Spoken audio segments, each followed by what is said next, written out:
semuanya, hari ini kita mau bahas soal ya.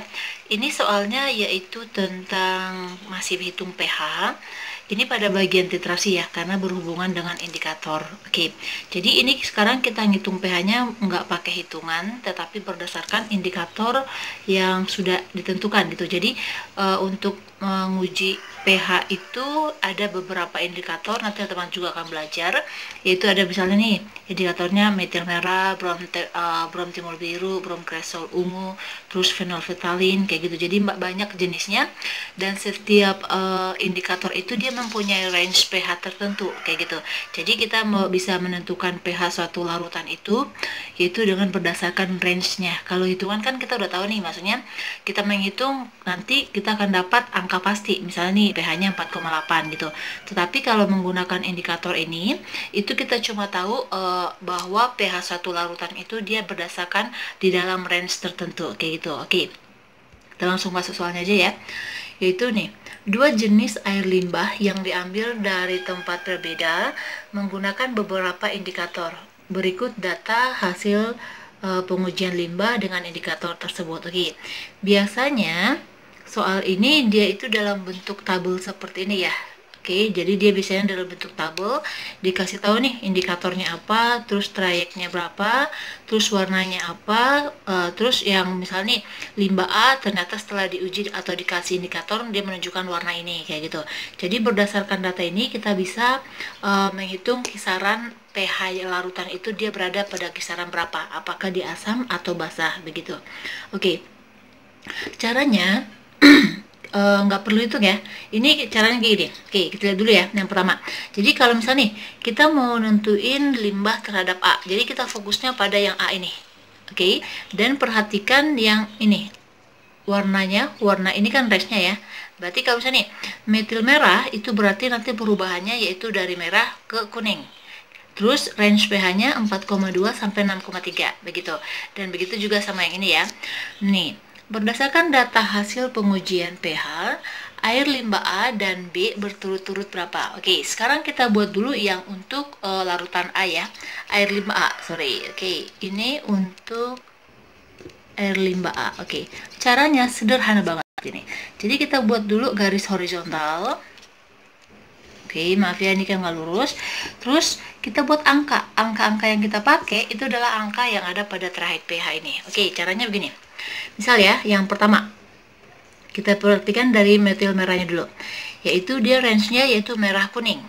Ternyata untuk limbah A itu dia memberikan warna jingga. Oke, dengan range pH-nya 4,2 sampai 6,3. Oke, merah sama kuning, jingga di mana posisinya? Berarti dia di sekitar merah sama kuning, ya kan? Terus angka yang kita buat adalah angka ini. Jadi 4,2 sampai 6,3. Oke, jadi kita buat dulu ya. Ini misalnya 4,2 posisinya di situ dan 6,3-nya di sini. Oke. Tadi karena warnanya adalah jingga, berarti kita arsir atau kita buat dalam bentuk seperti ini. Oke. Jadi warna jingga itu dia berada di sekitar sini. Oke. Terus selanjutnya nih kita lihat pada indikator yang kedua, yaitu brom kresol ungu. Ternyata air limbah A ini dia menunjukkan warna kuning. Oke, ini range-nya yaitu warnanya ya dari kuning ke ungu. Oke, warna ungu yang ditunjukkan berarti kan ada di sini ya warna kuning ya. Oke, warna kuning ini di sebelah kiri, ungunya di sebelah kanan. Oke, berarti kita lihat angkanya yang sebelah kiri yang mana? Ternyata yang 5,2. Oke, berarti kita tulis 5,2 berarti di sini ya. Oke, misal 5,2 di sini. Terus nih, dia kan kuning ya. Kuning di sebelah kiri letaknya. Berarti ini gesernya itu kita tarik geser garisnya itu ke arah kiri. Oke, seperti ini ya. Oke. Next lagi indikator yang ketiga. Untuk indikator ketiga, ini kan dia kuning biru ya warnanya. Ternyata air limbah A dia menunjukkan warna kuning. Oke, di sebelah kiri lagi ya, angkanya adalah 6. Berarti gesernya ke kanan ke kiri ya. 6 ya. Oke, kita buat di sini 6. Berarti dia ke kiri ya. Sini dia. Oke. Next indikator yang terakhir karena indikatornya ada 4 ya. Fenolfetalin. Oke, fenolfetalin dia warnanya tidak berwarna kemerah. Ternyata air limbah menunjukkan tidak berwarna. Tidak berwarna kalau di sini kan berarti sebelah kiri ya. karena sebelah kanannya itu merah, berarti tidak berwarna sebelah kiri, berarti kita ambil angka yang sebelah kiri, yaitu 8,3, berarti dia gesernya ke arah kiri. Oke, berarti 8,3 dan gesernya ke arah kiri. Oke, ini dia ya. Jadi untuk menentukan angka apa pH-nya itu, trayek pH-nya itu di sekitar mana. Oke, kita lihat yang daerah yang dapat diarsir semuanya yang mana. Oke, otomatis yang ini ya, teman-teman. Perhatian nih, yang ini kan nih. Nah, kita buat tarik ke atas.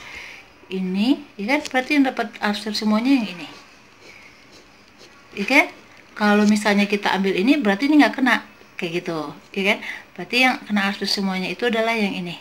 Jadi kalau misalnya kita ambil daerah ini, berarti yang untuk 5,2 nggak kena dong, ya kan? Berarti untuk keempat indikator yang tadi, yang mengenai semuanya, yaitu 4,2 sampai 5,2. Oke, berarti pH-nya limbah A itu, oke, dia itu berada di antara 4,2 dan 5,2 ya. Oke, jadi kalau penulisannya dia seperti ini. Jadi 4,2 lebih besar atau sama dengan pH-nya ini lebih besar sama dengan 5,2. Jadi pH-nya itu dia sekitar 4,2 sampai 5,2. Bisa 4,9, bisa 5 kayak gitu. Jadi ini limbah A ini masih tergolong apa? Asam ya. Oke, bisa kan? Oke, sekarang kita yang B dengan cara yang sama ya. Kita buat dulu garisnya. Itu kita buat garis lurus dulu. Oke, terus kita lihat nih indikator yang pertama, yaitu metil merah ya. Metil merah dia merah sama kuning. Ternyata ini yang ditunjukkan oleh limbah B ini adalah warna kuning. Warna kuning ini posisinya sebelah kanan ya, karena kan kirinya itu merah, kanannya itu kuning. Berarti kuning sebelah kanan, ini berarti kita pakai angka yang sebelah kanan, berarti 6,3 ya. Berarti 6,3 bisa kita tekan sini dan bergesernya ke arah kanan, karena kan dia tadi posisinya di kanan ya. Oke, terus indikator yang kedua yang pakai brown crescent ungu, ternyata limbah kuningnya itu menunjukkan warna ungu. Oke, warna ungu di sini kita lihat posisinya di mana? Di sebelah kanan ya, karena kirinya itu kuning. Ungu berarti ini kalau angkanya yang sebelah kanan adalah 6,8, berarti 6,8 dan gesernya ke arah kanan. Oke, berarti di sini ya. Angkanya itu dia harus itu ya, harus gimana ya? Berurutan, maksudnya dari kecil ke besar kayak gitu, jadi nggak ngacak angkanya. Oke, indikator yang ketiga itu pakai brown timol biru, ini dia dari kuning ke biru ya kan, ternyata ini menunjukkan warna hijau. Warna hijau itu kalau pada posisi ini di mana? Di antara. Kalau dia ada antara berarti kita pakai arsir angka dua-duanya yang ini, yaitu 6,0 sama 7,6. Oke, 6,0 di sini. Oke, 7,6 berarti lebih dalam di sini ya. 7,6. Oke, berarti ini dia. Kita arsir. Katanya tadi kan dia warnanya di tengah-tengah ya. Berarti sekitar ini. Oke, ini anggap ini ya. Nah, terus yang keempat yaitu phenolphthalein. Ini tidak berwarna merah. Ternyata limbah B itu dia menunjukkan tidak berwarna. Berarti tidak berwarna sebelah kiri ya, 8,3 berarti gesernya ke arah kiri. Oke, ini dia 8,3 gesernya ke arah kiri. Ke arah sini ya. Oke, nih. Berarti dapat arsir semuanya di sebelah mana? Yang mana dapat arsir semuanya? Yang ini dapat nggak semuanya? Nggak semuanya ya, ini nggak kena. Ini masukannya kena, masih kena. Terus kalau yang ini gimana? Oke, kalau kita gunakan ini bisa nggak? Nggak bisa ya, karena kan nggak. Pokoknya intinya gini, daerah yang diarsir atau trayek pH-nya itu adalah yang keempat indikator tersebut itu dia memiliki titik temu kayak gini. Oke, daerah arsirannya. Berarti ini adalah nih, ini dia 6,8 sama 7 nih. Jadi kalau kita tarik ini ya. Ini dia semuanya kena daerahnya. Oke, jadi pH-nya itu sekitar 6,8 sama 7,6. Jadi kalau kita tulis pH-nya yaitu 6,8 lebih besar atau sama dengan 6,8. Oke, kecil dari 7,6 sama dengan 7,6. Oke, ini dia pH-nya.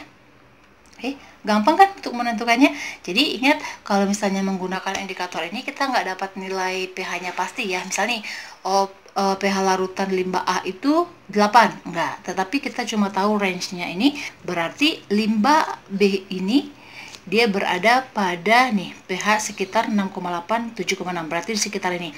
Berarti bisa 7, 7,2, 7,5 kayak gitu. Oke, bisa ya?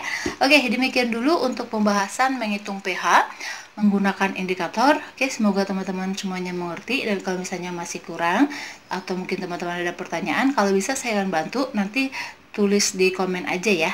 Oke, demikian dulu. Jangan lupa please share dan subscribe ya. Terima kasih.